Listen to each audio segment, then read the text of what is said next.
welcome back to Megan's Storytime. Today's book is called Caps for Sale. And I would love to pronounce the name for you, but unfortunately I'm not sure how to pronounce the name, and I'm going to be honest. Sometimes we just need a little help, don't we? So I'll show you, and then maybe somebody you know knows how to pronounce that name. All right, here we go. Once there was a peddler who sold caps, but he was not like an ordinary peddler, carrying his wares on his back. He carried them on top of his head. Look at that. That is a lot of caps. First, he had his own checked cap, then a bunch of gray caps, then a bunch of brown caps, then a bunch of blue caps, and on the very top, a bunch of red caps. He walked up and down the streets, holding himself very straight so as not to upset his caps. As he went along, he called, "Caps! Caps for sale! 50 cents a cap!" One morning, he couldn't sell any caps. He walked up the street and he walked down the street, calling, "Caps! Caps for sale, 50 cents a cap." But nobody wanted any caps that morning. Nobody wanted even a red cap. He began to feel very hungry, but he had no money for lunch. "I think I'll go for a walk in the country," he said, and he walked out of town slowly, slowly, so as not to upset his caps.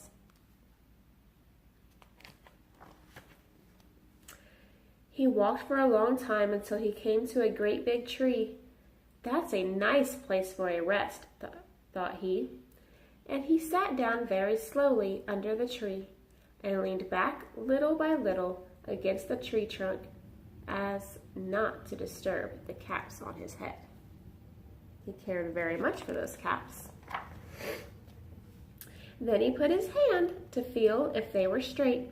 First his own checked cap, then the gray caps, then the brown caps, then the blue caps, then the red caps on the very top. They were all there, so he went to sleep.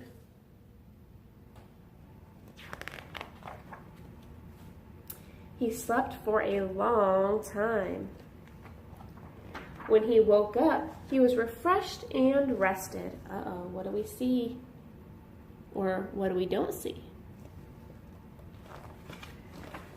But before standing up, he felt with his hand to make sure his caps were in the right place. All he felt was his own checked cap. Oh no. He looked to the right of him, no caps. He looked to the left of him, no caps. He looked in back of him, no caps. He looked behind the tree, no caps. Then he looked up into the tree, and what do you think he saw? On every branch sat a monkey. On every monkey was a gray or a brown or a blue or a red cap. The peddler looked at the monkeys. The monkeys looked at the peddler. He didn't know what to do. Finally, he spoke to them.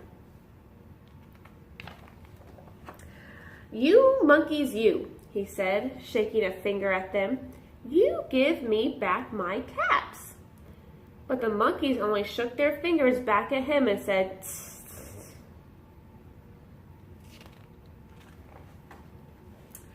This made the peddler angry. So he shook both hands at them and said, "You monkeys, you give me back my caps." But the monkeys only shook their hands back at him and said, "Tss, tss, tss." Now he felt quite angry. He stamped his foot and he said, "You monkeys, you better give me back my caps." But the monkeys only stamped their feet back at him and said, "Tss, tss, tss."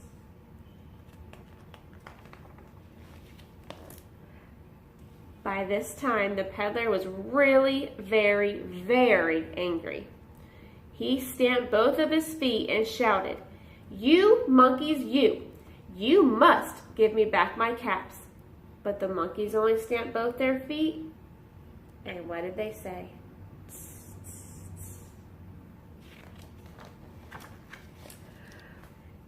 At last, he became so angry that he pulled off his own cap, threw it on the ground, and began to walk away. But then each monkey pulled off his cap. And all the gray caps, and all the brown caps, and all the blue caps, and all the red caps came flying down out of the tree. What were those monkeys doing?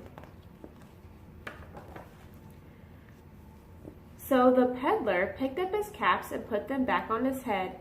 First his own checked cap, then the gray caps, the brown caps, the blue caps, the red caps on the very top.